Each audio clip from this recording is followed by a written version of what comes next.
All right, y'all, we're gonna get into a little detail right now about the Ghislaine Maxwell case. Okay. Ooh. Jeffrey Epstein's former housekeeper reveals a list of degrading rules that the staff were made to follow by Ghislaine. I was reading this whole interview. Well, not interview, but the transcript on court. It's fucking wild. Yeah, what was the wildest? The wildest thing is like going into to these rooms, and then there's pictures of them with like underage girls. And also, well, we couldn't see the pictures, but in court they showed them. And then the people that saw them, they say that, yeah, clearly it's different when you hear stories of underage, but like when you see it, it's sickening. The housekeepers, they would go in, their sex toys, all this stuff. And then there's confirmation from the staff, the pilot, all that, of different world leaders that they saw.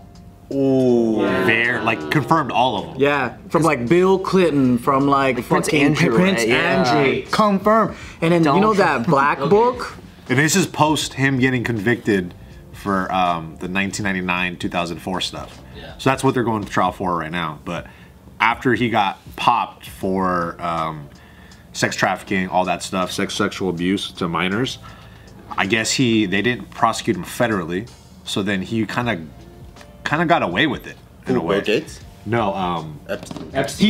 He's already been popped. He's already been popped, but then all these people, Bill Clinton, even Trump, Bill Gates, all these people were still associating with him even after all this stuff has come out. So that's the big thing. Like, why are you hanging out with this guy when he's been prosecuted for literally sex trafficking minors? You know. I saw like under that like there were people, I guess, saying. So there are Trump supporters who said that like, well, there's a picture of Trump with them and he was on the plane, but he cut off communication after 1990 something. And then there is a confirmed case where Epstein was banned on Trump property. So when he was there at Mar-a-Lago or some shit like that on one of the Trump properties, they kicked him off. And then Trump came out, I think in the 2000s, and said, oh yeah, the Epstein guy, he likes really young girls, like out in the open. Yeah. So then I guess what the Trump supporters are saying is that they're like, well, dude, like once Trump found out, he wasn't having anything to do with it, and he even told the world that Epstein was a pedophile. He didn't say it outright, but he said obviously like, yeah, he likes really young girls. So that's one interesting, I guess, little piece of it. And then, because there's no one else coming out to back up Bill Clinton. There's no one else in media talking about anything else. But that's kind of interesting there. Yeah. So this former housekeeper has taken the stand on the 4th day of the Maxwell sex trafficking trial and has revealed how he and other staff members would live under a booklet of degrading rules. This dude's name is Kwan, the man in question. He worked for the convicted sex offender and at the accused Epstein's Palm residence, and from there, that beach mansion between 1990 to December 2002. So he was there for 12 years. Upon questioning by the prosecutor, Alessi described the working culture in the Palm Beach mansion, which included a 50-page booklet on how to behave, something the housekeeper recalled as being degrading. Wow. Okay, the booklet, which was submitted into evidence, was released today, showing the strict rules staff members were told to follow. Included were the orders: unobtrusive is the key. Smile. Never disclose Mr. Epstein or Miss Maxwell's activities or whereabouts to anyone. And see nothing, say nothing. These are like actual rules that are in the booklet, and now this booklet is obviously out and about. So wow. Those don't seem degrading though. Those first couple rules. I feel like any like I don't know, elite Hollywood establishment. Like if you're an assistant working at CAA or something, like. That's probably the first 4 rules. NDA type shit. Yeah. That's true, because you can't have staff going, oh my God, Mr. Bill Clinton. Oh my God, can I get a picture with you? Yeah. You know what I mean? Like Tom Cruise. Oh my God, what's up, dude? Chris Tucker. Yeah. What's up, dude? To the list. They don't go into super details of the list, but there are, for example, Maxwell also told her staff to never look Epstein in the eyes. Okay, that's degrading. And to answer questions he asked looking away from him. Staff were reportedly not so crazy. They're not allowed to eat or drink in front of Maxwell, as well as wear strong perfume or aftershave lotion. So tell me these people aren't sick? These people are sick fucks. He also revealed that he had to drive and collected a young girl from school and brought her to Maxwell in '94. That was the weird one. Yeah. He then alleged that Maxwell instructed him to regularly drive her to visit Epstein's house, so he had to like continually drive this girl back and forth. Yikes. The jury heard Alessi say that the girl seemed 14 or 15 and was strikingly beautiful, and she was later identified as Jane, the pseudonym for one of the women who has accused Epstein of years of sexual abuse. Yeah. Jane also testified that Maxwell was sometimes present during her abuse and participated in the sex acts. So yeah, I mean, I'm guessing from a housekeeper's point of view, like you can probably put a couple things, you know, 2 and 2 together, but then obviously under the, you know, the rules, you can't say, do, or speak about anything. This falls in line with all the other testimonies from all the other victims too. Like they would say the same shit, same patterns, all that. So yeah, like at first when I heard about the trial gonna start off, I was like worried. I was like, man, I wonder if she's actually gonna get away with it. Yeah. Because the whole thing, the whole defense is they get to be like, well, she's getting punished for Jeffrey Epstein's crimes. So her main defense strategy is to say, oh, that was all him. Like, I didn't do any of this. Yeah. But she was like his fucking recruiter, dude. She was grooming these girls. Like, And participated. the Jane Doe, the girl, the 14-year-old, her story's crazy. Her dad died, and then her mom was the only parent, but apparently she was sick, didn't have any money, and I guess they met at a school fundraiser or something.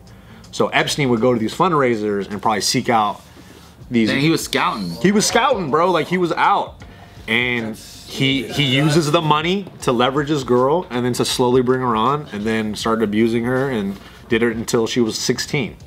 So, and then their whole defense is, oh well, why didn't you come out earlier? Like why? Well, how come now you're coming out? Are we scared? That, Well, of course. Well, it's Of course, also- it's not even probably. She, Exactly. Like when you're abused, like you don't like when you're 16 or 14 even going. and sometimes when you're going through, you don't even know you're exactly going through it until you actually like think back at it. You're like, yeah, that's. You're so in shock. You're like, oh shit, you don't even know what to do. And especially when you're trying to use the defense of like, oh, like I was like she's almost in a way saying that she's a victim of Jeffrey Epstein to like kind of pass the blame, but at the same time her defense is negating these girls' experiences of like, oh well, why didn't you come out? Oh, now you want to come out now for $5 million?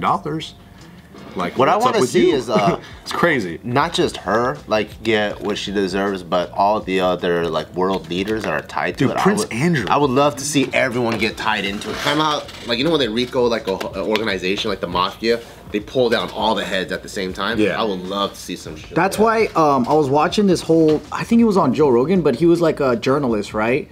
And then Joe Rogan was asking him like, why does no one want to touch this? It seems like a conspiracy, like it's big news. None of the media agent, nobody goes, well, there's certain things in media that, you know, it's like not worth it and it's too risky for journalists to touch, even though it's not something that is openly talked about, but you kind of know that somewhere up the line it'll piss somebody off, so you don't fucking touch it. And they're suppressing it. Yeah, and then so like during that time too, like who knows, Trump could be connected, because during that time, it was during the Trump administration, right? The whole Epstein shit blown up. They have ties together, they have pictures together. So if all parties, like if we say from the establishment leadership, right? Like the old Republican guard, the Democrats, everybody who was like rich and famous have some fucking form of picture with Epstein, been on his plane, hung out with them. So like, even if somebody didn't do anything wrong, just by the association of it, now you're tarnished. And I think that's why everyone was like, oh, fuck, dude, let's all do what we can to not touch this shit. Because who knows in mainstream media, like, how many CEOs, how many people that own the fucking company have some type of tie to Epstein? We don't know. And I think that's why everyone's just like, oh, I don't know. Because then it's not just one group. It was like the Republican, Democrats, rich people, everybody. Every fucking industry. And that's the sick thing. Take them all down. Honestly. dude, To be honest, we need a fucking fresh start. You know what I mean? do you think his suicide was an inside job or a I hit think- from the top or a, I think it was an a inside suicide? job. It probably was. Yeah, I think his jailmate was hired to fucking kill him. And you know what's funny is he's using the inmate that killed Epstein, allegedly. I'm just gonna say the buff guy, right? Yeah. He's now using Ghislaine's lawyer. No way. Yeah. And if you trace the security guards that fell asleep and all these things, it's just interesting, man. It's like some mob shit where that one lawyer or consigliere is representing everyone from the same organization. It's like, what's the coincidence here? No, because I was looking into that and for preparation of this article, and I was like, damn, everything just happened to fail at the right time when the cameras went out. Like there just happens to be this like, what is that like? It's just a coincidence. Just a coincidence. Like the bed sheet just happened to be right there for him. They don't got Ryan changing the cameras. That's we got a reliable camera here, man. No camera. Guards fell asleep. Oh no, he killed himself. Oh no. Yeah. Oh, how are we gonna get the evidence now? In a 2005 interview with Palm Beach Police, Alessi, this housekeeper, admitted he washed a variety of sex toys, including a long rubber penis, after a young girl visited Epstein for a massage. He would also remake the bed after every massage Epstein had, which according to Alessi's trial testimony occurred 3 times a day towards the end of his employment and were scheduled by Maxwell. Damn. Good libido. Well, I mean, it's getting worked out all the time, right? On the timings of the supposed massages, the now 72-year-old stated it was at all times. Massages in the morning, massages in the afternoon, some massages after dinner, after the movies. They were 10, 11 o'clock at night. So he also testified that he saw Virginia Roberts, another woman who accused the deceased convicted pedophile of sexual abuse when she was a child, regularly at Epstein's house. So, if you guys saw the documentaries that covered this stuff, like Epstein was already not convicted, he was being charged of this shit in Florida, and then there was that detective tied to it. They wanted to take him down, and then like they couldn't. I forgot exactly why. But then it just kind of fell through, and then he just kind of escaped. And then a lot of people were just like, well, fuck, this guy's untouchable. Yeah. I think there was pressure to not prosecute him on a federal level, and that's why it kind of got swept. gotta follow the money. But also, there's some theories that the reason why they're only charging him, well, they're only charging Ghislaine for the 1999 to like 2004 stuff, is because all this stuff, the way crazier, more controversial conspiracy stuff happened post 2004. So I guess what they're trying to get him on this now to see if that anything will stick, and Ghislaine, before they probably even attempt to use those. I just want to see the book. Like, I just want to, yeah, like I think they're bringing that out in court, and I want to know the roster of human beings that were on it. Is this the one where they wrote their name down when they were on the airplane? Is that the one you're talking about? The log? The log, yeah. Of the Lolita Express? Oh yeah. And then who went to the Epstein Island? Yeah. What if he's still alive? That would be crazy. That'd be so He could Chilling with like Tupac somewhere. Yeah. They're on his island together? Yeah. That would we know, right? Because I think the whole game that they were doing was get a bunch of powerful people over, and if you like to party, come party with me, Epstein, the coolest guy around, quote unquote, and then they would have them sleep with underage girls and then film it and be like, oh, got you. Now you're in my pocket. What's next? Yeah. You know? That's one of the theories of why they did this. It's like, one, it could be just a prostitution service, where it's like a discreet way for the rich and famous can come have fun, do all the drugs and fucking that they want, right? They could stay on the island, they could fuck each other, or they can fuck whatever. That's one theory. Another one was they found out that the original apartment out in New York and other places had a lot of cameras rigged. So the other theory Whole secret room. Yeah, see, is that they would blackmail the rich and famous by getting them to have sex with underage girls, and then they'd be like, we got this on you. Yeah. So now you do what we want you to do. Both sound possible. Isn't Maxwell's dad like a powerful figure? Dude, that's another thing. So he's Mossad, which is the CIA of Israel, but he's also fucking KGB. And her sisters are very well connected. He's like a rich billionaire too, isn't he? Like a newspaper tycoon. Her sisters, I think they designed the program for like I think it's the Pentagon or something. So like they're high level intelligence on her sisters. So it's like, it probably goes way. So she's gonna get off the hook. She might, but I don't know. This shit is stacked Or it against could be her. we're using her to blackmail all the people they need to get could. people to play ball or whatever. Because her dad, it's her dad's story. They're saying that this is how it really went down. Like the conspiracy theorists is like her dad is he's like a triple agent, right? So he grew up in, I think, Ukraine or whatever, is like a Ukrainian Jewish kid. And then so he worked under the Soviet government, but he moved to the UK. And then from there, he became like a special fucking 007 type. But then he's also ethnically Jewish or something. So he worked for Mossad, which is the CIA of Israel. And then so he was like a triple agent doing all this crazy shit. And then he owned a publication. It's like owning the Washington Post or something like that. And he was doing a lot of different disinformation shit through there. Wow. So then like from there, he something happened where he went on this like special trip on a yacht and he died. And Ghislaine was like, nah, he got killed. He didn't kill himself. And then they're saying that her dad was the puppet master of her.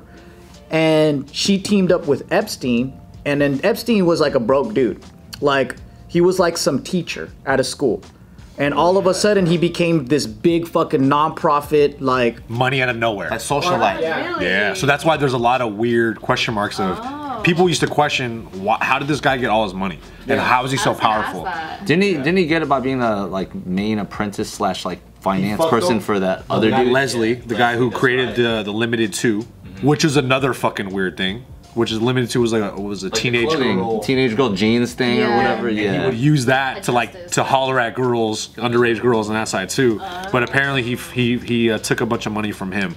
So it's. But there were some hedge fund guys that came on podcasts and then they were talking about their first-hand account with Epstein, and they're like, you know what, this whole thing felt like Great Gatsby. Like this guy, like, so like when you're at that level, right, you can see how like the difference is between millionaires and billionaires. And he goes, this guy was spending like billionaire cash, but he acts more like someone that's about a millionaire. Yeah.